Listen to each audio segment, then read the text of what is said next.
So this is how to reliably take videos of UAPs or UFOs in a new approach, and it works. Now, here's an example. Take a look at this little thing. Do you see that? Wait a second, let me see the button here. Did you see that it came down here? It'll play again. Watch again. This is another, see it right there? You see that? Now, you see that? It's like a cigar-shaped thing.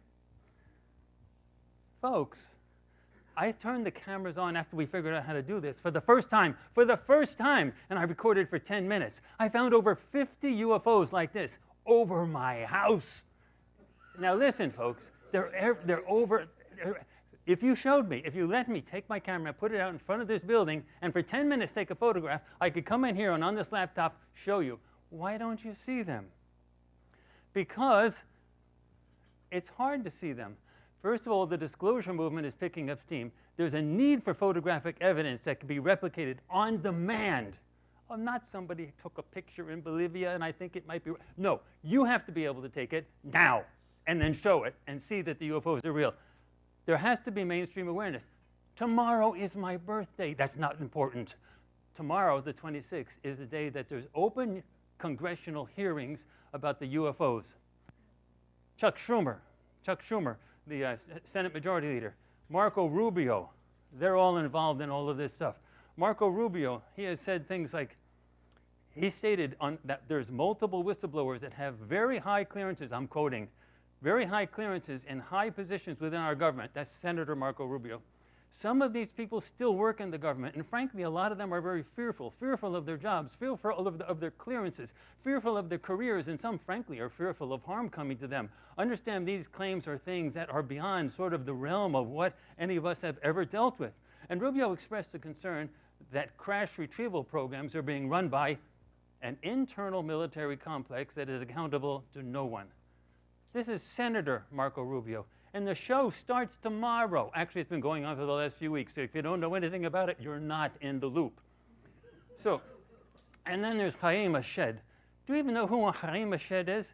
Haim Ashed is the director. He was the head, the CEO, top of the line of the Israeli Space Directorate for 30 years. And he's gone on record on print.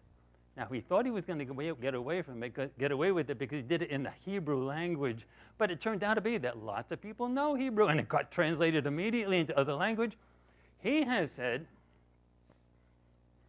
this is the head of the CEO of the Israeli Space Directorate. He's also a former general for many years, and he's also currently a professor.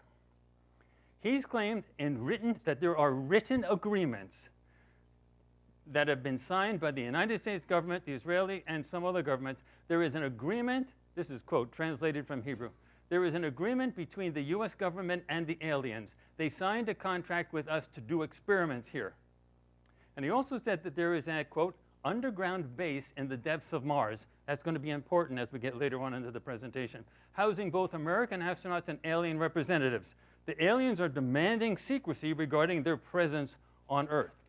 Demanding secrecy. Okay, well, just bear with me a little bit, okay? So that's Haim Ashed, pretty good creds. Marco Rubio, Senator Chuck Schumer, head of the Senate, they're coming out gangbusters. What we really think is something is coming up soon, and they're trying to pull this show out as fast as they can to show that they've been trying to get the information out of the military, so it looks like it wasn't.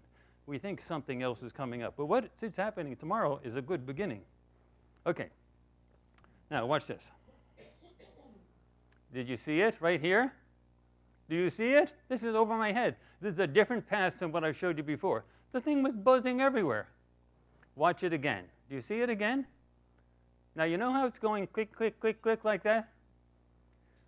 We have a show on farsightprime.com called Identified Flying Objects. And what we do is we have one of the lead air traffic control people in the entire country. He's worked as air traffic controller in airports all over, including Washington, D.C., the big international airport. For years, he's been a consultant for the FAA. He's published in major journals.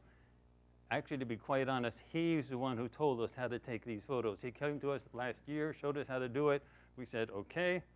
And there's all types of questions you can ask about how someone like that came to us and showed us how to do it. But he came and gave us a presentation, okay? Now, there's bipartisan measures aims to force the release of UFOs, backed by Chuck Schumer. Oh, by the way, this is the New York Times. They avoid the word UFO at all costs for decades. This is a first for them. So they at least have acknowledged that Chuck Schumer is investigating the release of UFO records. The Senate Majority Leader, he wants to create a review board to declassify all types of stuff. I don't know if they're going to be successful, but the point is they're trying to show that they're trying to get this information out. This is disclosure crunch time. It's important for the SSE to know that. Now watch this one, guys. Did you see that one shoot over like that? Watch it again. It'll come back. These are all different passes. Do you see it right there? Okay, okay. Okay, now David Grush is a whistleblower that just came out. He was the one who was in charge of, he was an Air Force, a decorated Air Force and intelligence officer. He was the one in charge of the UAP investigation thing in the Pentagon, okay? And celebrated reporters who you should know about, Leslie Kean and Ralph Blumenthal, the New York Times big shot guy, okay? They've come out with major statements talking about this whole thing all over the place. The disclosure thing, military holding things back, there's a real secret space program, stuff like that. And again, I've talked about Marco Rubio. He's not only in the Senate, but he's vice chairman of the Senate Intelligence Committee. And Haim Eshed, former general, professor, and head of the Israeli Space Directorate for 30 years. Okay, watch this one, folks. You see that? Now, you could say, well, this is all interesting, Courtney, but I don't know. How do you see those things? They're not trying to let you see them. Important to the SSE, and that's why I'm here to present. I'm trying to show you how you can see them. You have to become involved in reporting and analyzing the UFO, UAP phenomena more directly. To date, there is not a single article in the JSE that discusses real activity by real aliens. Congress is trying to say it. Marco Rubio is saying it. Chuck Schumer is saying it. Leslie Kean is saying it. Ralph Blumenthal of the New York Times is saying it. And there's not a single article in the entire JSE ever that talks about real aliens doing real things. You should all be looking in the mirror and saying, what happened? What happened? Where have we been? This is where all those ideas should have been popping for decades. Do you get the idea? You should be asking yourself, how could it possibly be? I'll answer the question in a minute. Look at that one. You see that jet? Here's the UFO, cigar shape. That jet looks like it's stationary. That jet's looking around 500–600 miles an hour. Now I'll tell you, Lincoln Lounsbury, our air traffic control guy, he knows how to do all this stuff. After all, that's his job. He's the one who estimates the speeds. You know what those speeds are for those UFOs? Typically, 20,000 miles an hour. If you're European, 32,000 kilometers per hour. Even if they were visible in visible light, which they are not, you couldn't see it. You wouldn't see it. They go from horizon to horizon in a very small fraction of a second. But this is it. So you can say, well, Courtney, how did you get a photograph of this? Well, that's the thing. What we did could not have been done before this year, because it was only last year that Panasonic, we used Panasonic cameras, that was only, we're a movie business, remember that? So Panasonic cameras came out with a new line called the GH6s, and they were the first ones that enabled us to do this. You get it? They're the first ones that enabled us to do this. So the Panasonic Lumix GH6 allows us, actually I'm going to change this to here. My camera's from there, and this angle would be better for me. Okay, the Panasonic GH6 can shoot at 120 frames per second. That's how come we could see those. You have to shoot at 120 frames a second. Normally, you're used to shooting if you're in Europe, you're used to shooting the PAL system, 25 frames a second. United States, 30 frames a second. You're not going to see anything but a dot on the screen. A dot. That's it. You're not going to see it. But at 125 frames a second, you can. Now, you can't see them when you're shooting, so you have to shoot wide angle. So when you're going to zoom in to see what it is, you've got to do it in post. That means while you're editing the footage, you have to do it then. So you have to shoot it in 4K or better. You can't shoot it in 1080p. 1080p is small. 4K is 4 times the size of that. And when you want to zoom in, when you're looking at it on your screen, you're looking at it in 1080p. When you want to zoom, but you don't want to capture it that, because if you want to zoom in, you want to be able to do something better. Now take a look at this one. Look at that thing. That thing's going 20,000 miles an hour. It's not a bug. Bugs don't go at 20,000 miles an hour. Also, I have done major research at Farsight, and I can tell you we have a certifiable result that you can publish anywhere. You can say my name on it. We have discovered that all bugs that fly have wings. Yes, they do. They have wings, and they flap their wings when they fly. Yes, we discovered it. Publish it. The point is, it's a joke, right? But the point is, none of the UFOs have wings, and they don't flap their wings. And they're going 20,000 miles an hour, and we actually show how you can actually do these estimations for this type of thing. So the point is, when they're doing all of that, you have to zoom in really close to see it, to see if there's a bug. You have to see if it has wings. And that's why you need to do 4K.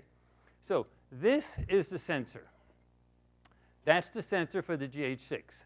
Now, you see the color on that sensor? Every time you buy a camera, it has a piece of glass on top of the sensor that knocks out infrared, and it also knocks out ultraviolet. Unfortunately, fortunately, when you take pictures of normal stuff, that's what you want. You don't want infrared and ultraviolet to come in and mess up your picture.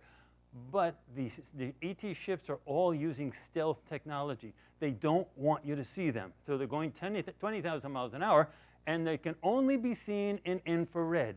You get that? They don't want you to see them. That should tell you something.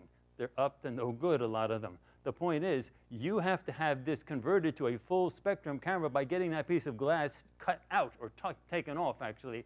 And that's done by a company that we use called LifePixel, lifepixel.com. And we have to ship our cameras out. They take that piece of glass off of the camera, and then we have to have filters that go on top of the lens to let us dial into the infrared band that we want. And we typically use infrared bands that are the 830 nanometer band, which is deep black. You can't see anything. If you hold up the lens to it, you can't see anything. But infrared can get through. And we also use the 580, which is a little bit more of the visible light get through. But we use filters on top of the lens because we don't have one here. And that way we can tune in exactly the IR infrared band that we want. Now, watch this one. Do you see it here? It comes swooping in. Does everybody see it swoop in? That was over my house. It was like dive bombing. This is like watching Star Wars. What the heck is that thing? It's coming in and it's dive bombing right over my house. And so, and this is all within the first 10 minutes of shooting that I turned on the camera. Okay, is it repeating itself or not? Looks like it's not repeating itself. I'm just gonna keep on going rather than try to get back. I don't want to run out of time. That's why I'm talking fast. I'm a professor. I always talk, and I talk fast. So, basic capture facts. UFOs are rarely visible in visible light. Occasionally, don't put your money on it. Happens sometimes. UFOs are nearly all using stealth tech to hide their presence. Chaim Ashed said it's in the contract. They don't want anyone knowing they're here. The stealth tech is not perfect, and it can be largely evaded by properly configured infrared cameras, like that one right over there, taking a video recording of me. That's a full spectrum camera. And when I want infrared, I put a lens with a filter on top of it, and I can see the things as long as I'm shooting at 120 frames a second. Okay, take a look at this thing, folks. You see those lines? You'll see some more. Now you're going to see a UFO shoot down as well. Here it's coming.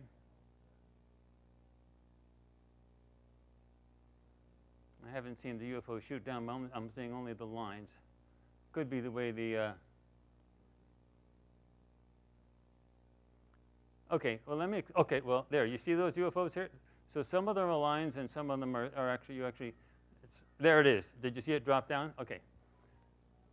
This is what remote viewing is really good for, if it's done well. And we always have verifiable elements. We never do stuff that's totally out there that doesn't have anything verifiable. We know something about the target. So our remote viewers went in to find out what that was. Always done under blind conditions. We don't touch anything front-loaded. They don't know anything about the project, anything about what's happening. They just go, every single one of them does it without communicating with anybody else. They don't talk to each other. They don't do nothing. And part of the verifiable elements is, do they all get the same stuff? And they do. These are the best remote viewers on the planet Earth. And they all go through a period of a year training, full-time, before they can even touch our projects. Okay, so these people are way beyond stuff that you've been talking about with regard to the military stuff. I'm sorry if the personalities of the military people are offended, but these people are better than anything you've ever seen before, and we've trained them ourselves. Okay, and the methods they use are derivative of the military methods, but we don't like the military methods because they're not structured enough for what we want to do. So and all of that, we even have all of our training stuff is available for free. So you can actually, it's not like you have to pay $4,000 if you want to know what we're doing. It's free. So anyway, that's this one. Now watch this here. The basic capture facts 2. UFOs are normally traveling at a speed of approximately 20,000 miles an hour, or 32,000 kilometers a second. High frame rate cameras are required in order to video record ships moving at such speeds. Now, shooting at 4K or better is needed. The footage must be shot in standard mode. You cannot shoot in monochrome, and you cannot shoot in log footage. We've tried. It doesn't work. Visual adjustments are needed in post while you're editing the thing to reveal most of the UFOs. You have to apply certain LUTs, saturation, and stuff like that. So they're really trying to hide themselves, but we can see them. Okay, now you look at this thing. Look, it looks like it has a tail at the end, right? But now look, the thing is in the middle. Now it's in the beginning. The thing is rotating, folks. It's a disk. It has something coming out, and while it's traveling, it's actually rotating. Okay, I'm gonna do this, and I know I can get around this problem. Okay, now I'm going to go slideshow from current slide. Okay, now it'll hopefully repeat. Okay, see, so that's the thing. So now the thing that was in the tail is in the front. So this thing, as you can see it again, we had to zoom in a lot. That thing's traveling over 20,000 miles an hour. Does that mean 15 minutes to go? 15 minutes left. Okay, great.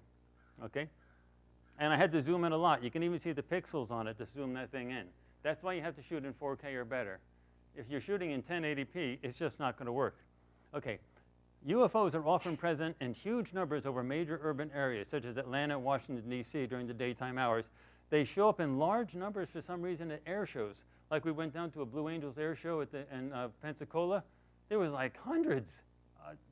They must like air shows. I don't understand everything, okay? Okay. Now, watch this. This is a tumbling UFO. Now, this is actually two. It's actually two UFOs that are sort of wrapping around. I don't understand the tech, but if you look closely, they're going to separate eventually, okay? It looks like it's just tumbling, tumbling, tumbling, and it's over. This is really far zoomed in. You couldn't do this if you're doing 1080p, but if you look closely, you'll eventually see there's two things. There's not just one thing. And you see it separated a little, and you're going to see it separate a little bit more now. I'm following it around in post in the editing thing because it's zooming all over the sky. And every time it's going like a jerky motion, that's another frame at 120 frames a second.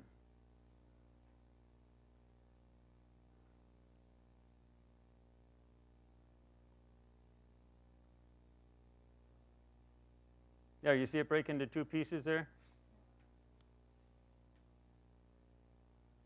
It's there, you sort of break into two pieces again. It's actually two different disks, and they're like linked, and they're tumbling over each other. You see it break up quite a bit now as it's sort of doing. These configurations are, you see it breaking up clearly now? These configurations are weird. I don't understand what the tech is involved, but the ships don't fly with the same configurations. They're not equally present globally. I just got back from Africa. I was trying to shoot them in Kenya. I shot for 5 days. I got one UFO. They're not, I thought they were traveling so fast they can cross the country in like a second. 20,000 miles an hour is fast, folks. So I just assumed they'd be everywhere on the opposite side of the planet as well. So I went there to see. I got one UFO. So they're not everywhere universally. But over major cities and airports and things like that, major cities, Atlanta, Washington, D.C. is like Grand Central Station. Yes, the most protected airspace in the entire planet. From what? There's more UFOs over Washington, D.C. than you could count. So the point is, it's protected. That's a good question. What are they protecting? Okay, here's another. This is the Blue Angels show. Notice you don't see any UFOs. This is real time, real speed, Blue Angels, all right? You want to see what was there when we slow it down and zoom in? There it is. You see it? It looks like the Blue Angel jets are stationary. That's the UFO. That thing is going close to 20,000 miles an hour. It passed the Blue Angels jets. The Blue Angels jets in the first one covered the entire screen. It's coming down here. There it is again, starting there, okay? Let me see what happens if I...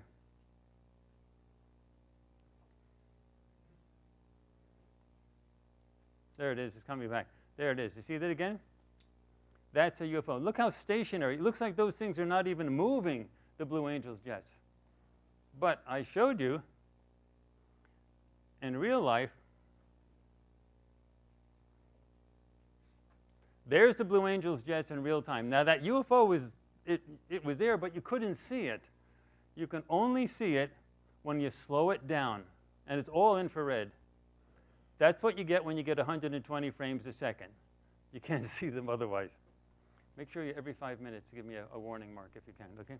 Okay, Farsight uses Adobe Premiere. The sequence is what you match. Inside the sequence, when you're using Adobe Premiere, you have to match the footage, you have to match the sequence properties with the footage so you get the full benefits of all the high frame rate and everything else. And then you have to do all types of adjustments afterwards.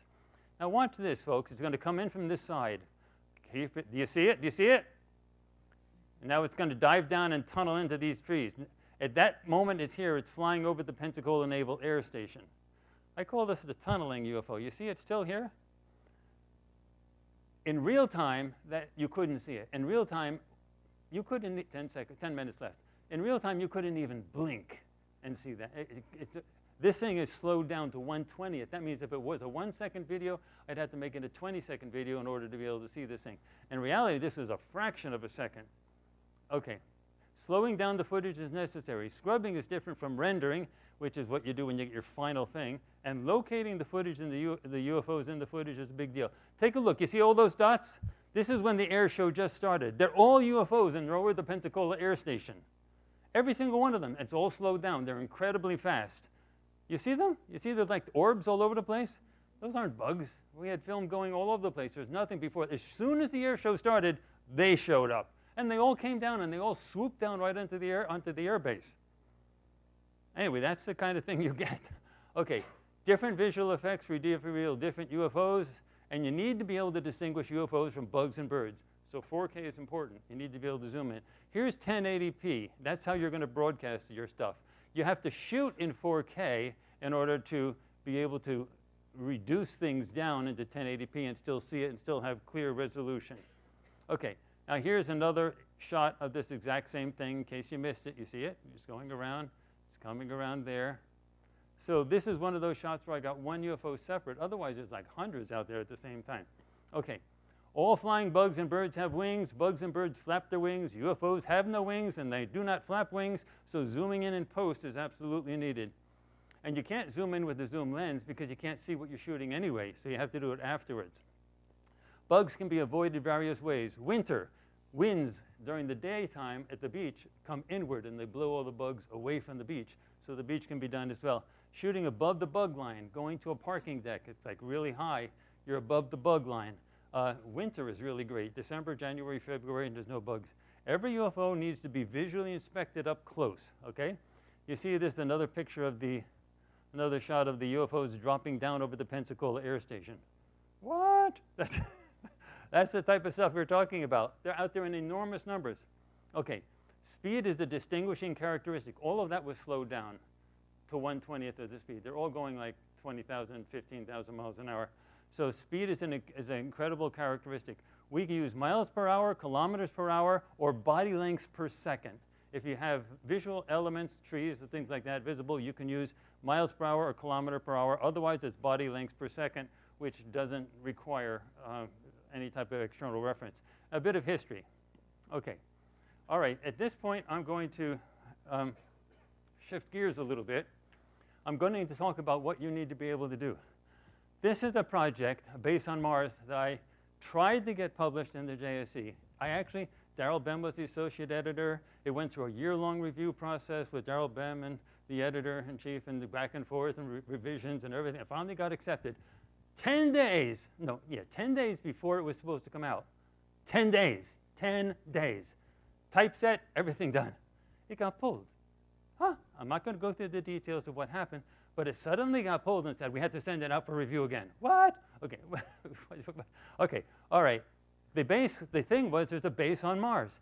That's part of the underground base. There's a pipeline coming from it, and there's liquids coming out, and you can even see the shadow underneath it. Haim Eshed has also said this base exists. Then you can say, okay, and there's another part of the base down there. All right, well, like, well, you know, what do you think? How do you know they're censoring it? If you go to Google Earth, they have a Mars option. You go to the exact same spot, that's what you see. Do you need a further explanation, folks? They're censoring the thing. It's been like this for decades. The point is, they don't want you to see that spot. That spot is the exact spot that I just showed you before. Okay? This is the article that I tried to publish. There are no articles on the JSE at all that have real aliens doing real things. This was going to be the first one ever. And now we have the whole disclosure movement going out over the whole country, and we don't have a single article that talks about it. This was going to be, and we were 10 days away from getting it actually published. We did publish it eventually, but I took the name of the Journal of Scientific Exploration off, and I put Farsight Press, and we published it ourselves. Okay? So you can still see it. And what I would like, oops, what happened to Haim Eshed? And Haim Eshed, that's the guy. He's been head of the Israeli Space Directorate for 30 years. He says there is such a base. How many minutes, Mark? Okay, good. I'm talking fast. If you go to our regular website, not our Farsight Prime streaming site, regular website, you can see, this is here. You will see here a couple things. Right at here, you see a link that says recording videos, how to record it. If you click on that, you'll get actual printed instructions for how to actually do it, all the various steps. But at the bottom of this homepage, you will see two links. One is Remote Viewing Future with a Tasking Temporal Outbounder. That was really important. That's the only article that ever appeared in the JSC with real remote viewers doing real things. But this is the article that I just showed you. So, in my view, you should ask yourself, I'm not saying yes or no, I'm not answering it. You should ask yourself, did the peer review gatekeeper process work well? You should ask yourself, I would like you all to go and click on it. It's actually got much more visibility than it would have if it had come out in the JSC.